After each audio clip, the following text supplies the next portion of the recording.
Alright guys, Spider Video 89 here, back with another video, and today I wanted to give you my overview and my first impressions of the After Hours DLC that's been made available free of charge in GTA 5 Online.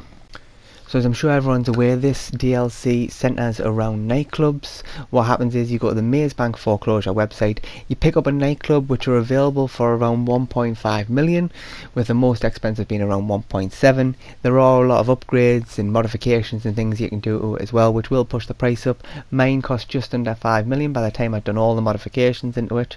You drive to the nightclub and you're greeted by a fabled GTA character in Gay Tony. He runs you through what happens with the actual nightclub itself, as well as preparing you for the fact that you're going to have to do a few setup missions on the actual nightclub to get it up and running. So I suppose the question becomes, what does Gay Tony run through with you? So he runs through the fact that the nightclub produces money by people visiting it. You keep your popularity of a nightclub up, people come in, they pay to get into the nightclub, your safe fills up. When your safe fills up, you walk up to it, you empty that safe and you collect the money. The maximum you can have in your safe is $70,000. Once it's at that, it stops accruing money until you collect it, and then it starts accruing money again. But there's another piece to this DLC which people have been talking about for a very long time and people have wanted for a very long time. So it's sort of an amalgamation of all the businesses that are available in GTA Online. So you're talking your cargo, your air freight packages, your biker businesses and your gun running. Yeah, if you have all of those businesses, you can hire a technician who will look after each one, and your nightclub will produce stock in the storage room from those businesses. You have to buy the storage rooms, you can get up to 5 of them.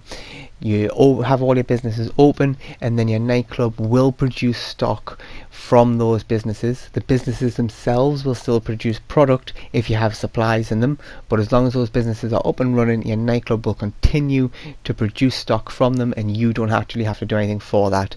My personal opinion is that your well paid businesses that you have, things like your coke and your meth as well as your gun running bunker, you should keep those running, keep selling those constantly. The other ones that you've got dotted around, or if you buy a couple more in order to get the stock flowing and going through in GTA Online via the After Hours DLC, I wouldn't be selling those very often. I'd just sell them as and when I remembered, which is what I'm planning to do. I've got me meth, I've got me coke, I've got me gun running. I'll continue to sell those. I've also got a cash factory which I won't be selling very often. I've just got it so that my nightclub continues to produce money. The most amount of money that you can have in the warehouse side of the nightclub at any one time is just under 1.7 million, and it does take quite a while for that to fill up. I've seen different reports online of around 50 to 100 hours for it to get up that high, but you don't have to do anything with that. So it is just a simple case of you let it build up, you go and sell that, get yourself a couple of friends online and go ahead and sell that, make yourself 1.7 million. It'll be worth it in the long run. You'll be getting a constant stream of income, and if you are selling your gun running bunker, your meth and your coke as well, you will indeed be making an absolute fortune. This obviously goes alongside all the contact missions, the races, the heists, whatever it is that you're doing. Now, I haven't picked up any of the vehicles that have been made available so far. Main reason behind that is I'm not really drawn into any of them. Things like the festival bus and the Pounder custom and the Mule custom, they're not really things that I'm interested in at all. There's that Austin Powers car that's been added as well. Again, not really something that I'm interested in. I am looking forward to the Oppressor Mark II that's coming. I've heard that can glide and hover and all that type of stuff, just like the Deluxo can.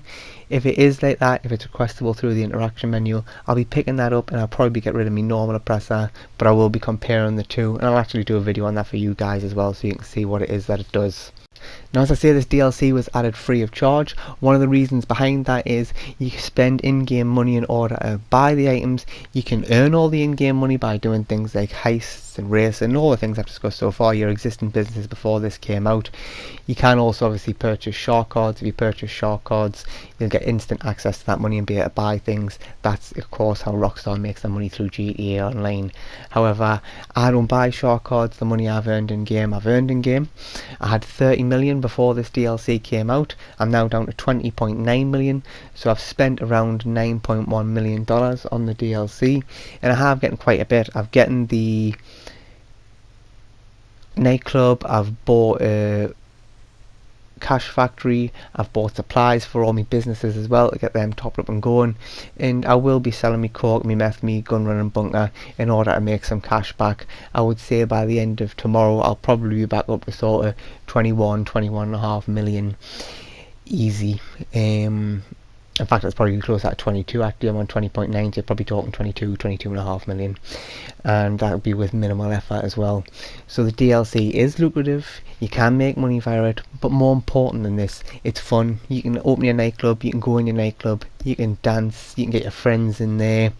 I think there's a bit of a glitch at the minute because one of my friends, he's got his club set to access for crew and friends, and it still charged me when I went in $100. Doesn't bother us, it's $100 in GTA Online terms. It's absolutely nothing, and it is an actual laugh to go to your friends' nightclubs, pop round. You can't get your guns out or anything like that, which is probably a good thing, but it is a great deal of fun, as I say. And so far the nightclubs for me have been worth every single penny. Absolutely fantastic. As you can see on screen now, that's your storage room where all the stock from your existing businesses starts to produce in there.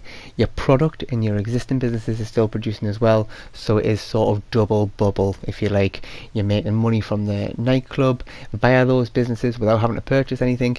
You're making money from the actual businesses by purchasing your supplies and selling them on there.